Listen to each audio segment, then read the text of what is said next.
Khazak. Bah écoutez, bonjour à toutes. Voilà, très heureux de vous retrouver comme chaque semaine et que la cavote que puissiez vous libérer pour étudier la Torah. Alors c'est marqué dans la paracha de Chaï Sarah. C'est marqué Va'avram Zaken Bavayamim. Voilà qu'Avram était vieux. Il est rentré dans les jours. Ve'Hashem Berach et Avram Bakol. Alors qu'Avram avait béni, Hachem avait béni Avram dans tout. Vayomer Avram El Avdo. Et donc Avram va s'adresser à Eliezer, son serviteur, Zekan Beto. À Moshel Bechol Hachalo. À Moshel, ça veut dire que c'était l'intendant de tout ce qu'avait Avram Avinu. Tous les biens qu'il avait, les richesses, elles étaient entretenues et exploitées par Eliezer, son serviteur fidèle, aveuglément fidèle. Il a dit, Simna Yadechatara Terechi. Tu vas jurer. Ve'ashbiacha Hashem, Eloke Hashem, Eloke Haaretz. Je vais te faire jurer au nom d'Hachem, qui est le Dieu du ciel et de la terre. Je ne veux pas que tu ailles chercher une femme parmi les filles de Kenaan. Alors que je m'installe au milieu d'eux. Il voulait pas, parce que là, Avram on va tout à coup parler d'un autre couple dans la Torah. Voyons, jusqu'à présent, on parlait du couple d'Avram et de Sarah. Tout à coup, on va parler d'un autre couple. On va parler carrément, Avram disparaît dans la Torah. Et on va parler d'un nouveau couple qui s'appelle Yitzhak et Rivka. Et donc, Avram, après la mort de son épouse, il va demander à Eliezer d'aller trouver une femme pour Yitzhak. Et il le fait jurer. D'accord? Il dit, je vais te faire jurer, je ne veux pas une fille d'Eretz Canaan. Ça va? Qui met l'artsi vel molati, que une fille de mon pays, molati, l'endroit où je suis né, tel air, tu iras. Mais là, quand tu as Yitzhak, et tu iras chercher une fille là-bas, prendre une fille là, qui est faire épouser à mon fils cette fille pour Yitzhak. Va Yemer Ela va Eved. Sur ce, son serviteur va lui dire, oulaï, peut-être, l'otove Isha Alechet Acharai. Peut-être cette femme ne voudra pas me suivre. Elle arrête sa zot vers ce pays. Parce qu'en fait, Avram, il habitait à Haran, qui était en Irak. Donc c'était loin de Hebron, où il habitait au Beersheba. Et il lui demande de faire un voyage pareil et que la fille elle accepte de venir en Israël. C'était pas facile. Il dit Hachem Eshivet Bilcha, El Haaretz Asher Yatzata Misham. Donc envoie ton fils, je ne sais pas si elle va vouloir accepter de venir avec moi, envoie ton fils vers le pays là où tu étais installé à Haran, à Ur Kasdim. Vaïmer Elav Avram, Ishamer Lecha Betavshem Benishama, garde-toi d'envoyer mon fils là-bas. Hachem Eloke Hashamaim, tout à coup il dit le Dieu du ciel, alors qu'il avait dit le Dieu du ciel et de la terre. Hachar Ekachanim Ibet Avi, qui m'a pris donc de la maison de mon père, où l'endroit où je suis né, Hachar Diberli. Et qui m'a dit, et qui m'a même juré les morts, les arachas et Taretzazon. Il m'a dit, je te donnerai cette terre. Ou Ishlach Malacho Lefanecha. Celui qui m'a promis, qui m'a juré, qu'il me donnerait une descendance et que j'aurai la terre d'Israël, il va envoyer un ange. Lefanecha devant toi. Donc tu auras des facilités. La karta Ishal Ibn Misham. Et tu pourras prendre cette fille de là-bas. Pour mon fils de là-bas. Après, il dit, après, c'est évidemment que ça ne veut pas te suivre, et tu seras acquitté de ton serment, de mon serment. Zod, Raket, Béni, le Tachon, juste mon fils n'envoie pas là-bas. Voilà. Et donc, il a juré à Abraham Avinu. Ok? Maintenant, on va s'interroger. Ouais, Abraham Avinu, il a un serviteur dévoué qui s'appelle Eliezer, qui est la Torah d'Abraham Avinu. Ouais. On sait que celui qui va transmettre la Torah, il avait tellement de liens avec cet homme que lorsque dans la parashat Lech Lecha, il a gagné les guerres contre les 4 rois, il a dit, mais mon enfant c'est lui, quoi. Et j'aurais tellement voulu avoir un enfant qui va hériter de moi, qui va pouvoir, plutôt que d'avoir mon intendant qui est proche de moi, Damasek Eliezer, qui est mon intendant de Damas. Et Hachem lui promet qu'il aura un enfant, il dit, de toi sortiront, de tes entrailles sortiront cet enfant, donc c'est-à-dire que c'était quelqu'un de très proche, il lui donne tous ses biens. Vous imaginez que c'est lui qui va gérer, et Abraham il va pas choisir n'importe qui, évidemment, il avait beaucoup d'Irat Shamayim, Eliezer. Alors, la question c'est pourquoi il l'a fait jurer? Hein? On ne fait pas jurer les gens. Je dis pas à mes enfants, écoutez, faites ça et jurez-moi que si j'ai confiance, j'ai confiance. On n'a pas fait jurer les gens. Ouais, comment ça se fait qu'il a fait jurer Eliezer pour lui trouver une fille pour Yitzhak? Il le fait jurer de quoi? Pourquoi dans cet endroit? Voilà, il lui dit surtout jure-moi que tu n'iras pas chercher une fille de Kenaan. Je veux une fille de Eretz Molati, je veux une fille de l'endroit où je suis né. Mais pas une fille d'ici, de Eretz Canaan. Pourquoi il voulait pas absolument, il a fait jurer absolument pas une fille de Eretz Canaan. À part ça, il a dit au départ, il a dit Eloke Hashamim Eloke Haaretz. Au début, il a dit le Dieu du ciel et de la terre. Et après, quand il a fait jurer, il lui a dit le Dieu du ciel, qui m'a dit, qui m'a promis j'aurai la terre d'Israël. Tout à coup, il a changé. Pourquoi il n'a pas fait jurer au nom du ciel, du Dieu du ciel et de la terre, il a fait jurer au nom du ciel et pas de la terre.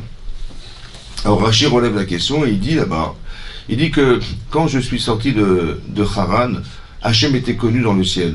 Il était connu Hachem dans le ciel.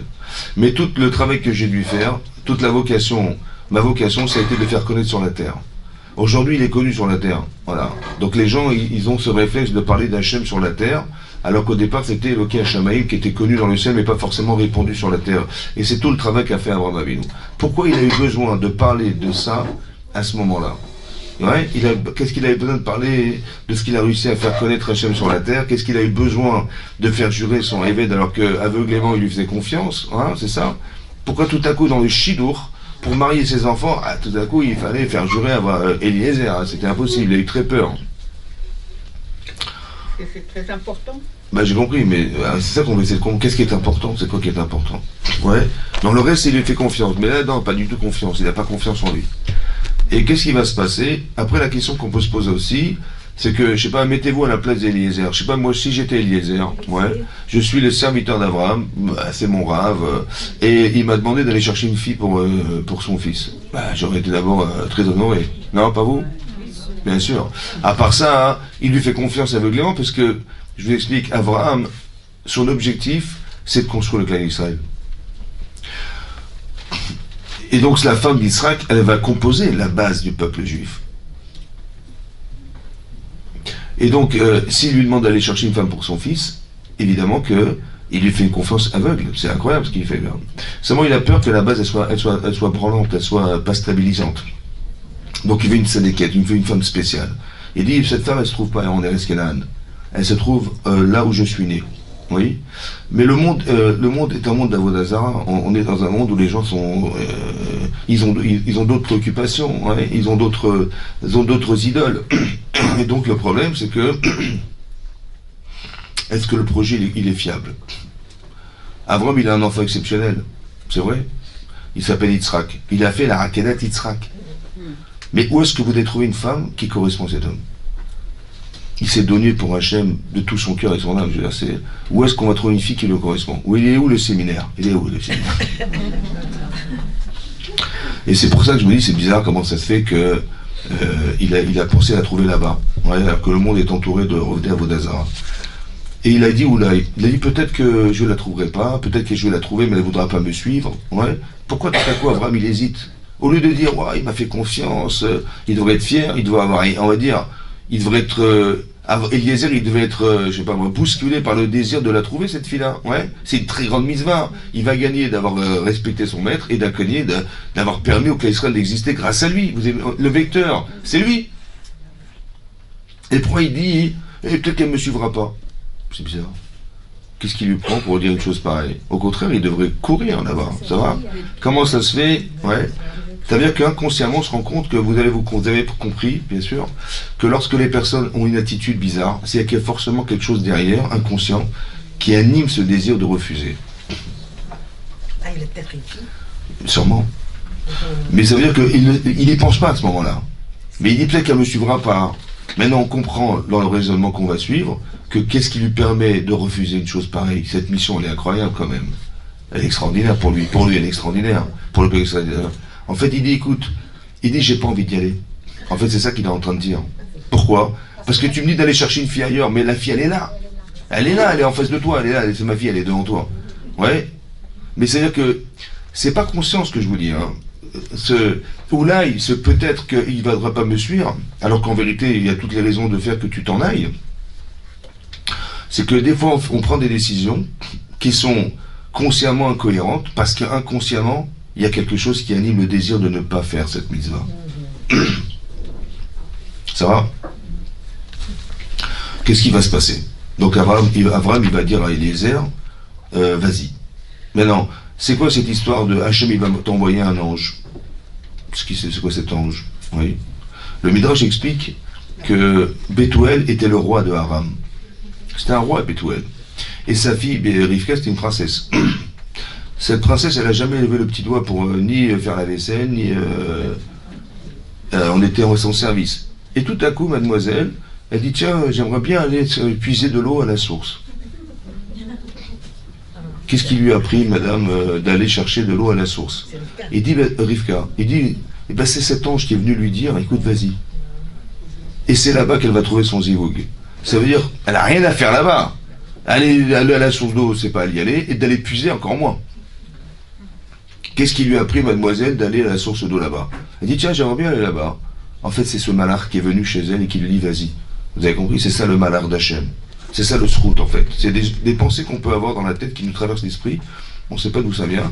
Mais en fait, c'est le malach qu'Hachem il va envoyer pour nous permettre. C'est le srout qu'on peut avoir de ça. Donc, qu'est-ce que fait Eliezer? Il a pris 10 chameaux. Mikmalé Adonav, Vayeler Vecholtuv Adonav, Beyado, donc il a pris aussi bien sûr des cadeaux pour l'offrir à cette femme, et il s'en va. Ok? Et qu'est-ce qui va se passer? Bizarrement, ouais, quand on demande à quelqu'un de faire un chidour, ouais, à quelqu'un, on lui dit, écoute, tu as une mitzvah, qu'est-ce qu'il va faire? Ou qu'est-ce qu'elle va faire? Bah, elle va préparer des fiches, hein? Nom, prénom, adresse, date de naissance, la taille, le poids. Non, je rigole. Signe astrologique, père, famille, machin, bah, il y a tout un fichier à remplir, on est comme ça, ouais, c'est comme ça. Et puis lui, il est très encouragé de le faire, ben évidemment, puisque c'est lui qui va trouver la femme de Yitzhak, c'est incroyable, le fils de mon maître, il va faire préparer des fiches, c'est très très bien réfléchi. Bizarrement, c'est pas ce qu'il a fait. C'est bizarre, hein? Il a prié. Et regardez ce qu'il a demandé. Il a dit, Vaikar Zagvé, et marqué, Vayomar. Donc il dit à Hachem, il parle, il dit, Hachem Eloké a donné à Abraham, donc Hachem, le Dieu de mon maître Abraham, Ekrana Nefanaï, viens te présenter devant moi, Ayom, aujourd'hui, Ve'asar Chesed, il m'a donné à Abraham, et fais-moi un Chesed. Donc il demande un acte de bonté d'Hachem. Voilà, je me trouve devant une source d'eau, voilà que les filles de la ville, elles viennent sortir et puiser de l'eau. Et voilà que la jeune fille à qui je dirais, Atina Kader, trempe-moi ta cruche, Ve'eshte, je boirai, Ve'amra, et qu'elle me répondra, Shte, bois, Ve'gam Gemalecha Ashke, et même tes chameaux, je donnerai à boire, Ota Ocharta le Avdecha, l'Yitzhak. Tu auras donc prouvé à ton serviteur qu'elle est la femme d'Yitzhak. Uba Edai, par cela je saurai qui a cité à Chesed, il m'a donné que tu as fait un Chesed à mon maître. Akreda Nefanaï, Akri, il a fait appel au hasard. Ouais, il a fait appel au hasard. Pourquoi faire? Bah parce que la normalité n'est pas révélatrice de la volonté d'Hachem. Mais la normalité est la révélateur. C'est pas normal ce qui arrive. Quand il vous arrive quelque chose, ah quand même, Minashamaim. Mais qu'est-ce que Minashamaim? D'où vous savez? Bah parce que c'était pas normal. Et donc, qu'est-ce que fait Yitzhak, et qu'est-ce que fait Eliezer? Il provoque, en fait, l'incohérence. Qu'est-ce qu'il provoque? Il dit, voilà, je vais lui demander une chose, qu'elle me donne à boire. Bon. Et si elle me répond, ok, elle aurait pu dire, écoute, je suis désolé, vous êtes un homme, je suis un enfant, je ne sais pas, moi, elle a plus n'importe quoi, elle a plus un milliard de réponses, ouais. Et elle va dire, ok, je vous donne à boire, et aussi à vos chameaux. Alors, c'est improbable. Une improbabilité qu'elle ait répondu une chose pareille. Pourquoi c'est improbable? Pour deux raisons. Un, parce qu'il y a plusieurs réponses à donner, n'est-ce pas? Et à part ça, il avait combien de chameaux? Il avait 10. Asara Gemalim. Maintenant, Gamal, on a dit, Gamal, ça vient de mot Igamel, qui veut dire sevrer. Ouais, c'est pour ça qu'on prépare tous les soirs, là. La gamelle. Bah oui, pour sevrer son mari, évidemment. Bah oui, préparer la Gamal. Il a deux bosses sur le pauvre, sur la tête aussi, à force de... Et donc c'est ça, ouais. Et donc c'est ça. Gamal, Igamel. Pourquoi Igamel? Parce qu'un chameau, ça boit 100 litres d'eau, mesdames. Et ça boit 100 litres d'eau. Et ça lui permet de ne pas boire pendant une semaine. C'est ça un Gamal. D'accord? Mais là, il avait dit chameau. Ça veut dire qu'il a pensé, monsieur Eliezer, il faut qu'elle me donne, elle me dit, je vous donne à boire de la bouteille, là, et aussi que tu puisses puiser une tonne d'eau. Bah oui, parce que 10 fois 100, ça fait 1000. Hein. Ça veut dire il a imaginé qu'elle allait lui proposer d'aller puiser une tonne. Bon, c'est un peu trop quand même. Donc, qu'elle réponde, ok, je veux bien, bon, un chameau, je veux bien, mais 10 chameaux, c'est trop. Ça veut dire qu'il a vraiment fait appel au hasard. Et là, il est en train de faire la prière. Pourquoi il a prié, Eliezer? Pourquoi il n'a pas fait? On fait Ishtadlout dans la vie. Il faut, vas-y, si tu trouves pas, bon, tu fais appel à Hachem, mais normalement, tu devais y aller toi. Ouais. Pourquoi dans ce cas particulier, il n'a pas été faire l'effort d'aller chercher? Ça va? Alors j'ai pensé comme ça. Vous savez pourquoi? Parce qu'en fait, comment tu oses croire que tu vas trouver? C'est vrai, hein? Tu dis, voilà, je vais chercher, on va trouver une fille superbe et tout, pour Yitzhak, c'est un homme exceptionnel, on va trouver, on va chercher, on va trouver. Et tu vas trouver, mais qu'est-ce qui te dit que l'avenir, il est fait avec elle? Je veux dire, peut-être demain, elle va avoir un traumatisme, demain, j'en sais rien, ou lui, il va mal tourner, on sait rien ce qui va se passer, on n'en sait rien. Comment tu peux prétendre que tu peux penser, dire, je vais trouver la fille? Mais c'est impossible. C'est pour ça que c'est Hachem qui est mes avec Zivogim. Vous comprenez pourquoi? Parce qu'on est sûr de rien. Mais non, plus tu penses que tu peux trouver, moins tu te donnes le temps de la trouver. Pourquoi je vous dis ça? Parce que c'est marqué dans la Torah, Terem, avant même qu'il ait fini de prier, Terem, qu'il a les daber, avant même qu'il ait fini de parler, Iné Rivka Yotzet. Voilà que Rivka, elle était là. Avant qu'il ait fini de prier, il n'a même pas fini sa phrase, elle a été là, la fille. Comment c'est possible que dans l'instantané, elle soit déjà là, avant qu'il ait fini la prière? Nous, j'aimerais bien, moi, quand on fait la prière, que tout ce que je pense, je rêve, je fais le vœu d'avoir, ça arrive tout de suite à la seconde. Et bien lui, c'est arrivé à la seconde. Il n'a même pas fini sa phrase, hein, elle était déjà là. Ouais. Il a dit, bonjour mademoiselle, est-ce que vous pouvez me faire à boire? Elle dit, oui, bien sûr. Et même à vos chameaux, jusqu'à ce qu'ils aient fini de boire. Kilo lishtot. Ah, estomaqué, il était comme ça devant, et pas possible. Ouais. Comment c'est possible? Vous savez pourquoi c'est possible? Parce que si je pense que je suis incapable de trouver la fille, il n'y a que Hachem qui va la trouver. Alors si je pouvais être que le vecteur de cette mitzvah, superbe. Mais j'ai pas la prétention d'aller la trouver. Vous avez compris? Plus je pense que, pourquoi pas? Alors ok, ça va prendre le temps que tu penses, pourquoi pas? Mais si tu dis, mais c'est impossible. Impossible. Maintenant, la réalité de cette femme, elle est présente dans la vie de Yitzhak. Mais la proximité avec cet homme, elle va dépendre de la conviction que j'ai que c'est impossible que je la trouve. Donc s'il n'y a que Hachem qui va la trouver, et qu'Hachem il n'est pas suspendu et dépendant du temps, alors ça ne prendra pas de temps. Vous avez compris? Parce que je pense que, écoutez, c'est pas possible que je la trouve.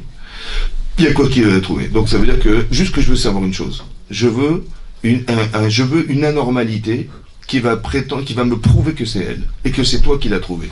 Vous avez compris? Pas que je dis, tiens, par hasard, mais en fait le hasard, ça peut être le Yetzer. Mais voilà, je voulais absolument que l'indice, c'est quoi? C'est le hasard. C'est l'improbabilité que ça soit possible. Alors c'est ça que je te propose. Et comme ça, comme ça tu auras prouvé à ton serviteur. Parce que c'est pas normal qu'elle me réponde une réponse pareille. Comment une fille elle est d'accord de me donner à boire, et à part ça de me donner une tonne d'aller puiser une tonne d'eau, c'est impossible. Quasiment. Mais d'un côté, le niveau d'exigence d'Eliezer, qui est le chesed de cette femme, il est énorme. Pourquoi il cherche absolument à trouver une fille comme ça? Absolument. Vous allez me dire oui, parce que Abraham, Samida, c'est le chesed. Par contre, Israël, c'est pas le chesed. C'est la rigueur. Ça va? Abraham, c'était le chesed. C'était Samida. Oui. Bizarrement, quand il a fait la Rakedat Yitzhak, oui, qu'est-ce qu'il a dit Hachem? Ata yadati ki yire lokimata.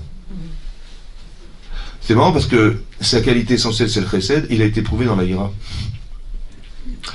Et Yitzhak, il a fait un travail exceptionnel dans la Hirat Shamaïm, et sa femme, c'est une femme de chesed. Vous avez compris? Qu'on avait compris? C'est quand même bizarre quand même, que lui, son travail, c'est de faire du chesed, et on l'éprouve dans la Hirat Shamaïm. Et l'autre, tout son travail, c'est la Hirat Shamaïm, et on l'éprouve sur le chesed, et on lui propose une femme de chesed. Et pas n'importe quelle femme de chesed, parce que pour arriver à faire un séparé, il faut vraiment que ça soit très fort. Maintenant, comment ça se fait que, demande au Rav Lopian, il a dit, mais comment ça se fait que Eliezer, il a prié pour une femme de chesed, qui a un bon cœur, qui est vraiment, elle a un cœur exceptionnel, cette fille. Mais il n'a pas prié pour la Hirat Shamaïm. Il n'a pas dit au moins qu'elle soit Hirat Shamaïm. C'est vrai, c'est bizarre, non? Après, il n'a pas dit au moins qu'elle soit claire dans la Hirat Shamaïm, qu'elle ait envie d'apprendre la Torah, je sais pas, qu'elle soit preuve qu'elle ait un esprit ouvert à la Torah. Non, il n'a pas prié pour ça. Il a dit, j'ai une fille de chesed. Voilà ce qu'il a dit. Après, on va voir quelles sont les réponses possibles. Mais en tout cas, la question est posée. Comment ça se fait qu'il n'a pas posé la question? Il a dit à Hachem, bon, ok, je veux une fille de chesed, mais qu'elle soit ouverte. Voilà, l'idée qu'elle puisse écouter son mari, je ne sais pas moi, qu'elle puisse s'ouvrir à la Torah. Ouais, non, il n'a pas pris là-dedans. Il n'a pas demandé ça. À part ça, hein, c'est marqué dans Rashi que ce passage a été répété dans la Torah. Vous savez que tout ce que je vous dis là, ça a été répété. C'est-à-dire que quand il a rencontré Rivka, là-bas c'est marqué que quand il a vu qu'elle a répondu exactement ce qu'il avait demandé à Hachem, il était sûr que c'était elle. Et là-bas, il lui a remis des tzmidim, il a remis des bracelets pour la marier en fait. Et donc il a fait des kiddushin. Et après il a demandé de quelle famille tu viens. Et il lui a dit voilà, je suis la fille de Pétuel, qui est le fils de Milka, oui, son frère c'est Nahor, son mari c'est Nahor, mais Nahor c'est le frère d'Abraham Avinu. Ça veut dire que tout est confirmé, c'est sûr, il a dit une fille de ma famille, c'est ce qu'il a trouvé. Ouais, il a trouvé la fille de sa famille. Vous avez compris, mais seulement il a mis les bracelets avant d'avoir posé la question d'où elle venait. Et lorsqu'il a rencontré son beau-père, le beau-père de Isra qui était Bethuel, il lui a dit, d'abord il lui a pas rappelé, il lui a dit Oula il il a rappelé qu'effectivement il hésitait à penser, en pensant qu'elle n'allait pas forcément le suivre, mais il n'a pas dit après envoie ton fils. Ce qu'il a dit à Abraham, mais là il n'a pas dit à Bethuel. Il a dit bah, si elle ne veut pas me suivre, envoie ton fils. Il a dit, il n'a pas répété ce que Abraham lui avait dit aussi.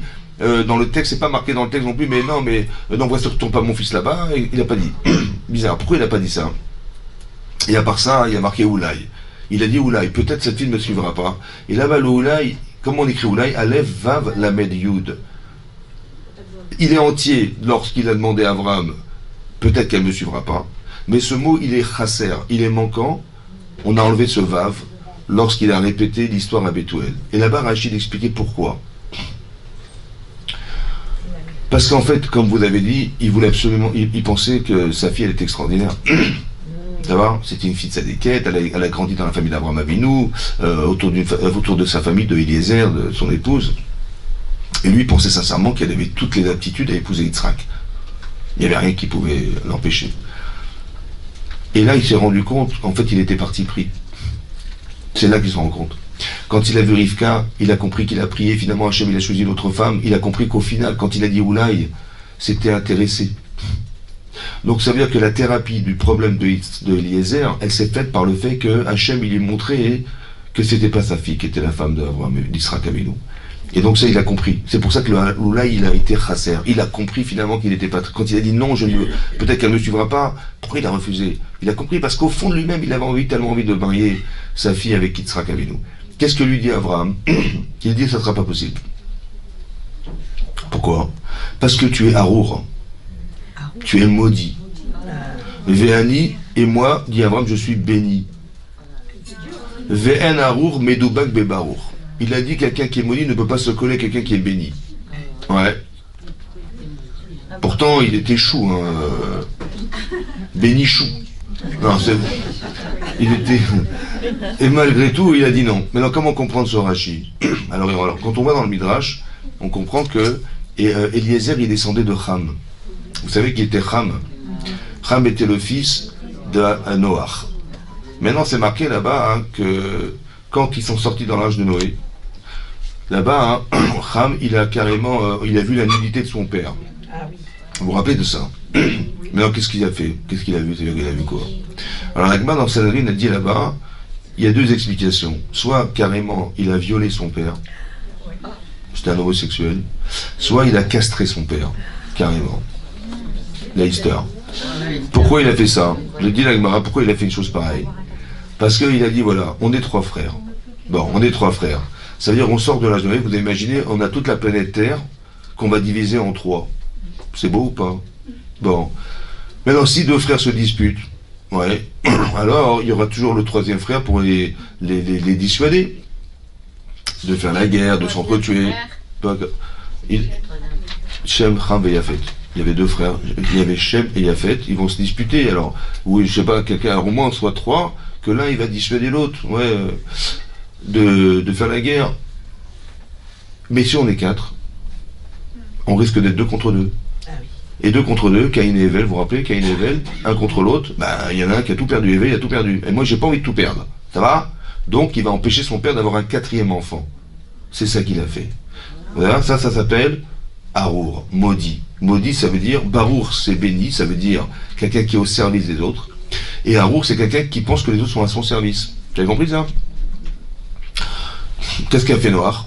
Ben, il a maudit son fils. Il a dit la 4e génération, elle sera un Eved Le'achav. Elle va être Eved. Eved, ça veut dire un esclave pour ses frères.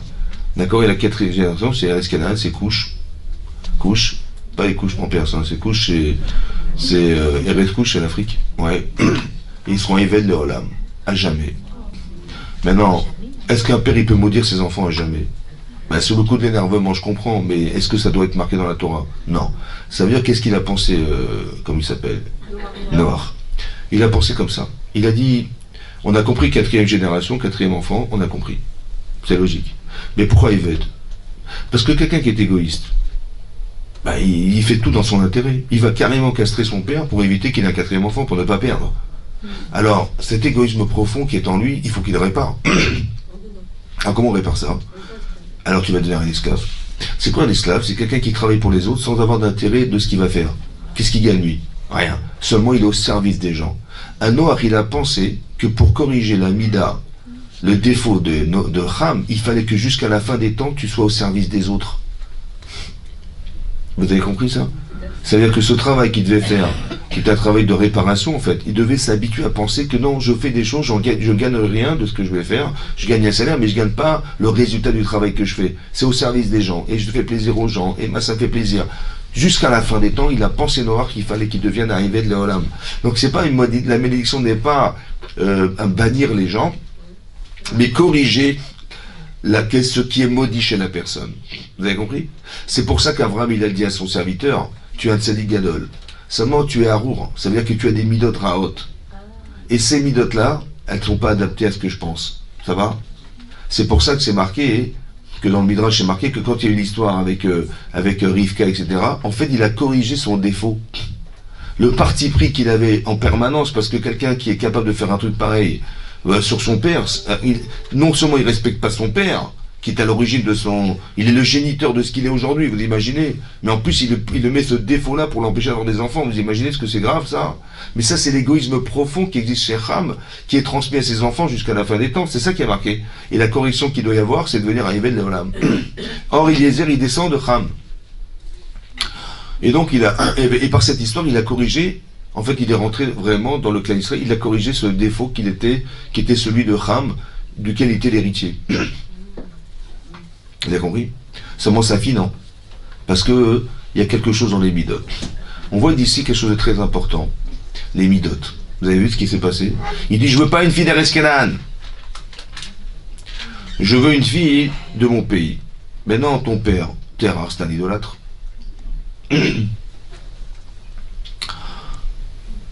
Alors, qu'est-ce que tu as gagné? La fille, elle est super gentille, elle est très serviable, mais elle croit pas en Dieu. Ouais, c'est catastrophe. Ouais, comment on va faire? Alors là, on apprend un yesod. Écoutez-moi bien.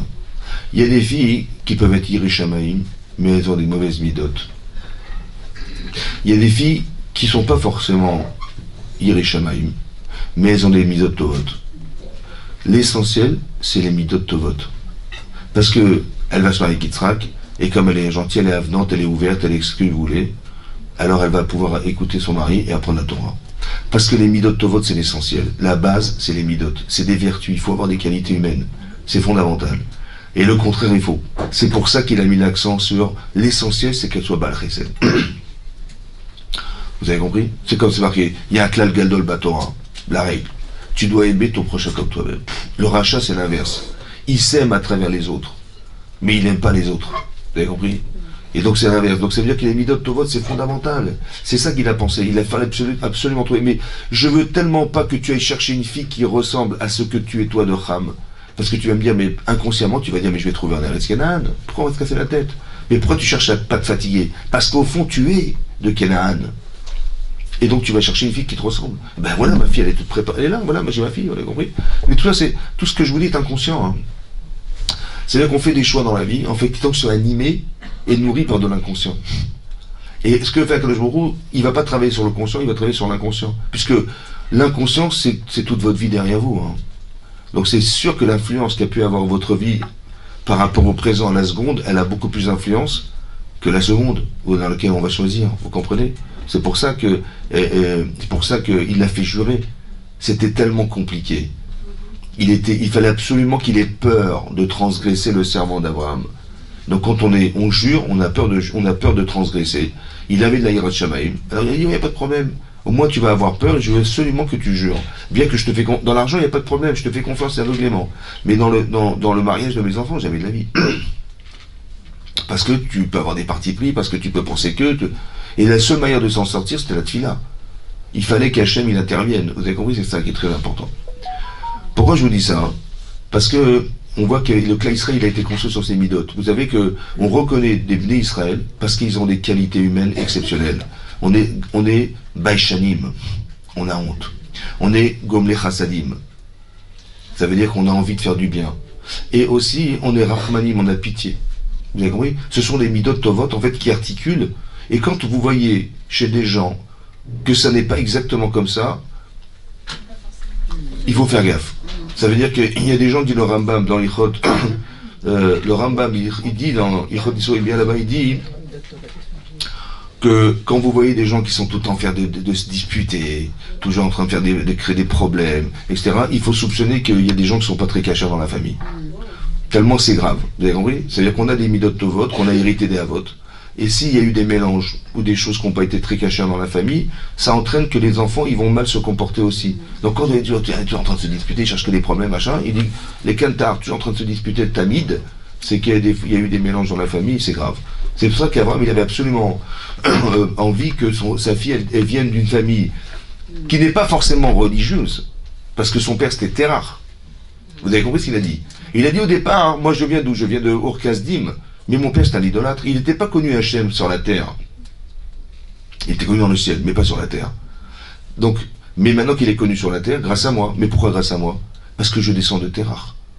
Mon père, c'est un idolâtre. Mais il m'a transmis des qualités humaines, il m'a transmis des valeurs, il m'a transmis... Et c'est ces valeurs-là qui m'ont permis de faire que Hachem, il va être connu sur la terre. C'est ça qu'il a dit à Eliezer. Au départ, je suis issu d'une famille idolâtre. Mon père, c'est un idolâtre. Mais il m'a transmis des valeurs. Il m'a dit sois correct, sois entier, sois droit dans ta vie, sois... Voilà. Voilà ce qu'il a dit. Fais du chesed, voilà. Mais lui, il ne croyait pas en Dieu. Mais ces valeurs, elles m'ont permis de retrouver Hachem. Mais pas seulement de retrouver Hachem, parce qu'il était connu. De faire que toutes ces qualités que j'ai apprises chez mon père, je vais les transmettre aux gens. Parce que c'est ça Hachem. Vous avez compris? C'est ça Eloké Hachem, Eloké Haaretz. Il est devenu, grâce à mon père, Eloké Haaretz. Donc ça veut dire que c'est ça que je cherche. Et c'est cette fille-là que je veux que tu trouves. Pas la famille de Eretz Canaan, mais de Eretz de là d'où je viens, de Haran, de Ur-Kasdim. C'est ça l'enseignement que je voulais que tu enseignes. Je voulais que tu trouves une fille qui ait des bonnes midotes. Parce qu'une fille qui a des bonnes midotes, ou un garçon qui a des bonnes midotes, il va toujours s'arranger. Il va toujours avoir honte. Ouais, quand on a des bonnes midotes, on a honte de se tromper. Ou alors on va faire du chesed autour de soi, on va pas penser qu'à soi, on va pas être égoïste, on va pas... Après, mais évidemment que les gens qui ont des bonnes midotes, ils sont forcément attirés par la Torah. Et ceux qui n'en ont pas, ils sont exclus, ou ils s'excluent eux-mêmes de la Torah. Vous avez compris?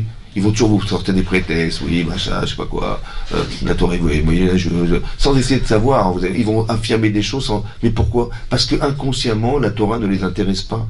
La Torah leur met des objectifs qui ne sont pas les leurs. Vous avez compris ça? Mais tout ça, c'est inconscient, ça vient des midotes. C'est marqué avec Gemara dans Batra d'Af Yud Zayin. La Gemara dit là-bas que Yov, il a prié Hachem. Yov, qu'est-ce qu'il a dit? Il a dit, tu as créé le chameau et tu as créé l'âne. Le chameau, il a des sabots fendus, l'âne, il n'a pas des sabots fendus. Tu as créé le Yetzaratov, tu as créé un Yetzara. Qu'est-ce qu'il a voulu dire? Alors Rachid expliquait qu'il a voulu acquitter le monde entier du Yom Hadin en disant que si les gens fautent, parce que tu as créé les Yetzara, ouais, si tu n'as pas créé le Yetzara, il n'y aurait pas eu de Rishaim. Et s'il y a des Sadikim, c'est parce qu'ils ont Yetzaratov. Mais pourquoi tu as fait ça? Ouais. Ça veut dire que, comme Fiki disait, c'est trop dur. Hachem, c'est trop dur. Mais pourquoi pour dire ça, il a dit le chameau et l'âne? Il a dit le tzadik et le rachat. Quel rapport? Oui. Il a dit, en fait, il a voulu dire, le chameau, il a un sabot fendu. C'est des simanim, des signes de kasher. On va dire kasher entre guillemets, c'est-à-dire qu'il a le sabot, une vache, elle a le sabot fendu, donc mais par contre, l'âne, il n'a pas de sabot fendu. Il n'est pas kasher. Qu'est-ce qu'il a voulu dire en prenant l'exemple des animaux? Pour dire que tu as créé des natures qui ne sont pas faites pour faire tes chouvas. On ne peut pas changer un âne en vache. Donc si quelqu'un il a une nature négative, comment tu veux qu'il fasse pour changer sa nature? D'accord? Et donc tu l'as mis dans une difficulté où finalement, il ne pourra jamais changer. On peut pas transformer des personnes. La nature, c'est la nature. Que tu montes, tu descends, tu resteras. Si tu es une femme, tu peux pas devenir un homme. C'est impossible. On peut pas changer la nature. Or, si de nature, la personne, elle est négative, elle est rare. Alors, comment tu veux faire pour qu'elle arrive à se transformer? Et ça, il a fait ça, l'iftor, pour inquiéter les gens de la midatadine d'Hachem. Voilà ce qu'il a pensé en priant. Qu'est-ce que les conseillers de Yov, ils lui ont dit? Ils ont dit, tu peux pas. Parce que la différence entre un animal et un être humain, c'est que l'animal ne peut pas choisir. Mais l'être humain, il peut choisir. Qu'est-ce que tu vas faire de ta nature? Il dit, Barati etc. J'ai créé l'Yetzerara, c'est vrai. Barati lo Torah Tavlin. Mais j'ai créé une Torah qui est le remède au Yetzer. Ça veut dire que maintenant que tu as éclairé par la Torah, tu n'es pas obligé de suivre ta nature. À la différence de l'animal qui va suivre sa nature. Tu peux décider de freiner ta nature. Tu peux décider de ne pas suivre ta nature. Tu as un cerveau. Ton cerveau, il est libre. Et cette connaissance que tu as de la Torah, elle devrait normalement te permettre de faire des choix. C'est ça qu'il a répondu. Ça veut dire que tu peux pas venir prétexter, oui, mais moi de nature je suis comme ça, et je changerai pas. Et non, non. C'est vrai, tu as raison, les animaux ne changeront pas, mais tu n'es pas animal. Tu es un être humain. Et donc ça veut dire que si même tu as une tendance qui est poussée à faire des avérotes, il faut que tu sois capable de maîtriser et de contrôler ça. C'est ça qui est marqué. La preuve que c'est comme ça. Vous avez vu que Rivka tombe enceinte. D'accord? Veitrotsetsu abani bekirba. Il y a marqué, ils se sont soit disputés, soit ils couraient. La route, en hébreu, ça veut dire courir. Donc Rachid donne deux explications. Courir, ça veut dire que dès qu'elle passait devant un centre d'études de Torah, il y a un enfant qui voulait sortir. Et lorsqu'il est passé devant une maison d'idolâtrie, il voulait sortir. Il ne comprenait pas ce qui lui arrivait. Il courait. Soit ils se disputaient entre eux à l'intérieur. Demande le Maharal de Prague. Il dit, mais on connaît la Gemara dans Sanhedrin qui dit que Antonin, un jour, il a posé la question à Rabbi Udanassi. Il a dit, quand est-ce que le Yetzirah il rentre dans le ventre dans l'enfant? Quand est-ce qu'il rentre le Yetzirah dans l'être humain? Alors il a dit, il rentre dans le ventre de sa mère. Quand il est de façon embryonnaire, l'enfant va être créé, là le Yetzirah il rentre. Il dit, c'est impossible. Il dit, parce que s'il rentrait dans le ventre de sa mère, il aurait été Bored Bemeimo. Il aurait donné un coup de pied dans le ventre de sa mère pour sortir. Il a dit, c'est pas possible. Alors, il a dit, ah oui, tu as raison. Donc c'est la seule fois, il y a deux fois où Antonin il a remis en cause Rabbi Udanassi. Il dit, t'as raison. C'est ce qui est marqué dans le verset. Quand Caïn, il a failli tuer son frère, ouais, Evel, Hachem lui dit, attention, la pétar, khatat, revetz. La pétar, à la porte, khatat. La faute, elle est tapie. Alors il a compris, c'est quoi le pétar et c'est quoi la faute? Bah, l'Yetzirah, il est à la porte de la sortie du bébé. Et donc il va rentrer dans le bébé au moment où il va sortir. D'accord? Du ventre de sa mère. Et donc il dit, le Maharal dit, donc si dans le ventre de sa mère on n'a pas d'Yetzirah, donc comment il peut avoir un conflit s'il n'y a pas d'Yetzirah? Il n'y a pas de mauvais penchant. Il ne peut pas y avoir de conflit à l'intérieur du ventre de sa mère. Il n'y a pas d'Yetzirah. Alors comment c'est possible? Alors il dit, il y a deux choses. Il ne faut pas mélanger le Yetzirah et le Teva, la nature de l'homme. Il y a des gens qui sont virils, des gens qui sont violents, qui sont nerveux, c'est des midotes. Ça va? Il est né comme ça, ils savent. Donc qu'est-ce qu'on lui demande? L'autre, c'est un intellectuel Yoshevoalim, il va te faire des chidushim de folie. Et l'autre, le Yetzirah des saves, c'est d'aller tuer les gens, d'aller les brigander, les voler. Et l'autre, il dit, mais t'es malade, je comprends pas ce que tu fais dans ta vie, je comprends pas. Le Yetzirah de l'un n'est pas le Yetzirah de l'autre. Mais c'est relatif, mais c'est pas grave. Parce que c'est sa nature. On peut pas se battre contre la nature. Par contre, qu'est-ce qu'on demande à Esav? Si tu peux avoir l'intelligence d'utiliser ton intelligence au service de ta nature et pas contre nature, c'est-à-dire contrôle, t'as envie de voler, contrôle-toi, dis non, c'est honteux de voler, ça se fait pas de voler, c'est-à-dire que ton cerveau, il doit être là pour contrôler ta nature, mais jamais ton cerveau ne doit être au service de ta nature. Vous avez compris ce qui se passe, c'est qu'Esav, en fait, il dit, bah tiens, bah je suis comme ça, et ben je vais aller voler, brigander, mais d'où ça vient ça? Parce que bah, c'est ma nature. Tu dois pas suivre ta nature. Ça veut dire que la différence entre l'animal et l'homme, c'est que l'homme, il est capable de contrôler sa nature. C'est ça que je voulais vous expliquer. Donc peu importe la relativité de ce que nous sommes. Tu dis, mais l'autre, il est faible, c'est un violent, c'est pas quoi. Peu importe. La Avodat Hashem, elle est fonction non pas du résultat, mais de la capacité de résistance. Les foum sahara, selon l'effort que tu vas fournir. Mais l'effort n'est pas le même. C'est peut-être même plus dur pour Esav de se retenir de tuer les gens. que Yaakov d'étudier un daf de Gemara, je sais pas, vous avez compris ce que je veux dire? La relativité de l'effort. Mais ça dépend de ta nature. Et c'est ça qui a marqué là-bas. Il a dit, je ne veux pas une fille de Canaan. Qu'est-ce que ça veut dire? Alors, vous savez qu'il y a une halakha. Oui, on a une halakha qui est connue dans la parashat Béchalar, c'est marqué, et c'est aussi dans la parashat Kitetse, il est marqué Timche et Zecher Amalek. Timche, ça veut dire, il faut effacer le souvenir d'Amalek. Pourquoi? Parce que Zachor, rappelle-toi de ce que tu as fait avec sur le chemin, il a voulu te détruire, etc. Mitzvah. Donc c'est-à-dire que ces gens doivent disparaître de la terre. Incroyable. Maintenant, si un Amaleki, il veut se convertir, on accepte ou pas? Non. Hein? Non. Comment? Aujourd'hui, on dit non. Peut-être oui, non. Alors, c'est marqué dans la paracha de Kitetse. Je vous lis ce qui est marqué dans la paracha Kitetse. Vous voyez? Car il est. Kitetse la Milchama. C'est marqué là-bas, hein? Je vous lis ce qui est écrit. Ok? Alors, c'est marqué comme ça. Hein? Voilà. Il est marqué Velo Yavo Amoni au Moavi Bikal Hashem.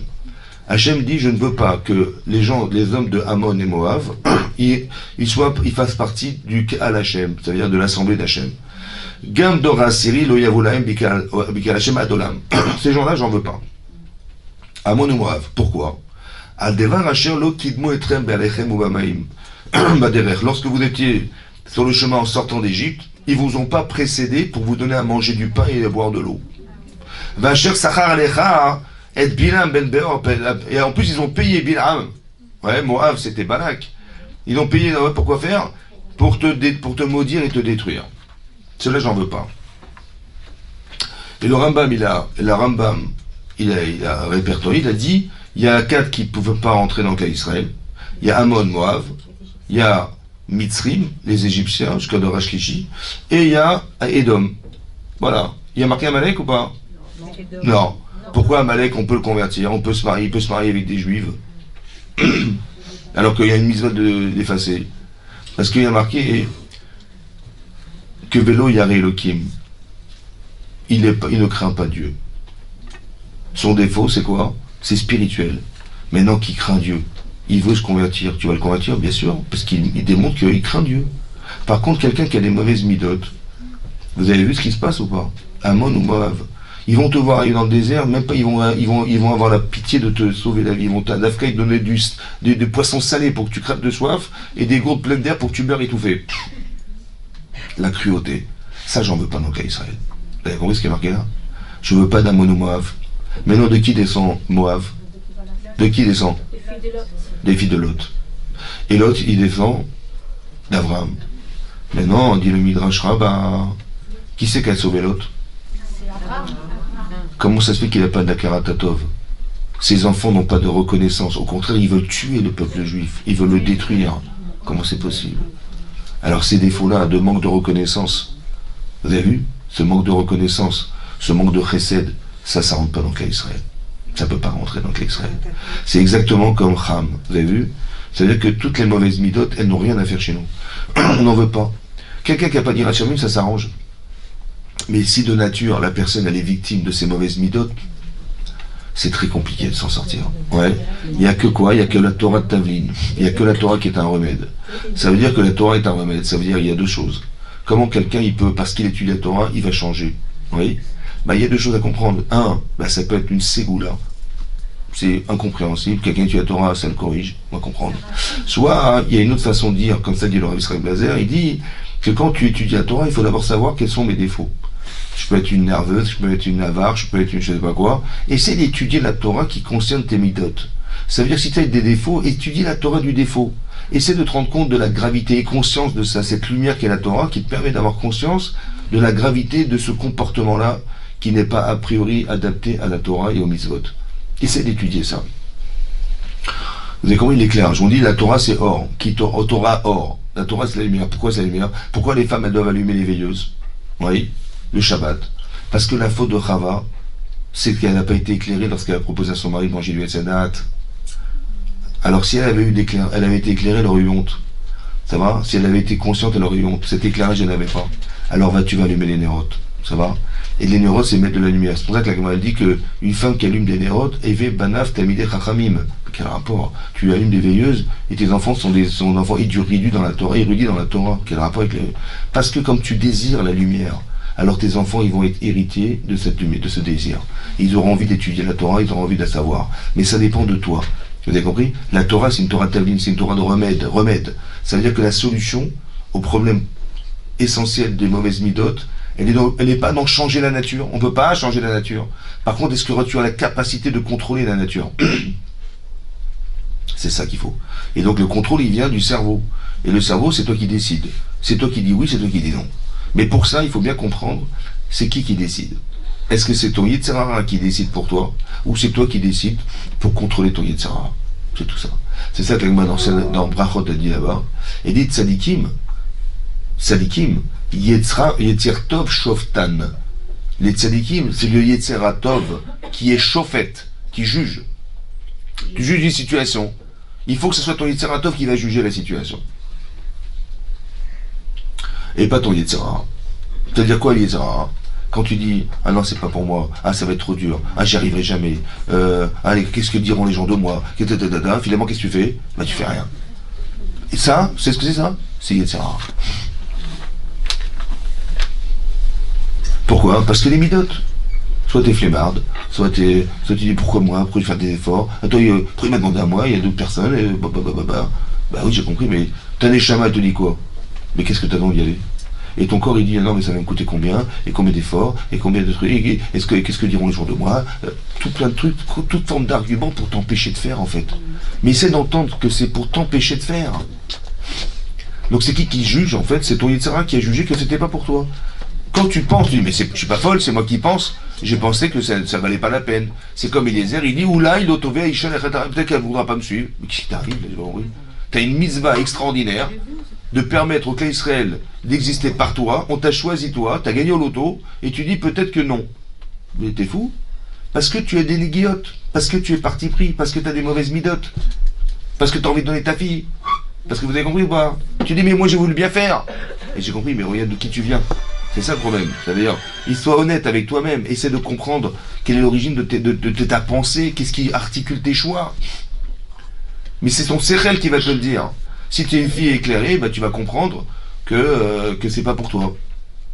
Qu'il valait mieux faire, il valait mieux accepter. Ça, c'est tout l'enjeu du peuple juif. Vous avez compris ça? C'est pour ça qu'Abraham, il a eu un Nisayon, une épreuve de la Kedat Israël qui est démentielle. Démentielle. Inhumaine. Pourquoi? Qui est contraire à tous les idéaux, qui est contraire à l'esprit de la Torah. Tout est contraire, tout est contraire. Mais tout se bouscule dans sa tête, il comprend pas ce qui lui arrive. On lui dit prends ton fils, sacrifie-le, mais depuis quand on peut tuer des enfants? Depuis quand en plus l'enfant que tu aimes, et puis l'unique enfant que tu as, tout se bouscule dans sa vie. Il comprend rien. Donc qu'est-ce qu'il lui dit, Sarah? Mais t'es fou, quoi, t'es fou. Tu vas pas accepter, j'espère. Hein? Tu crois que t'as vraiment bien compris ce qu'il t'a dit, Hachem? C'est pas possible, tout est contredit. Tout se contredit. Alors en fait, c'est Yetzer Hara. Vous avez compris? Il faut bien déterminer que quand vous réfléchissez, c'est pas forcément vous.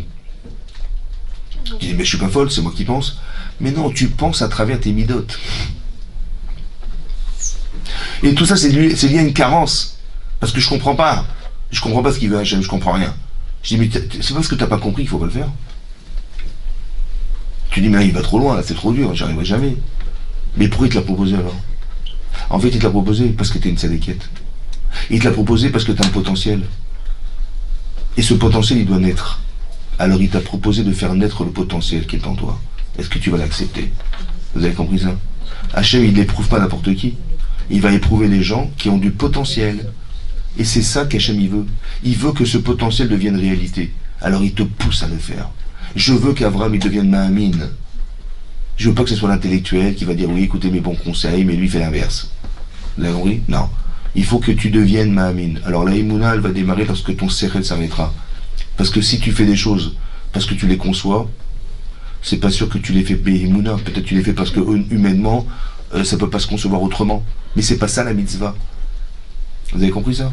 Ça veut dire que Abraham, il va transformer sa personne. Il va devenir la personne Mahamine. Et c'est de ça dont on va hériter. Comment ça fait qu'on arrive à faire des misotes sans réfléchir des fois et que ça nous pousse? Parce qu'on descend d'Abraham. Vous avez compris? Voilà.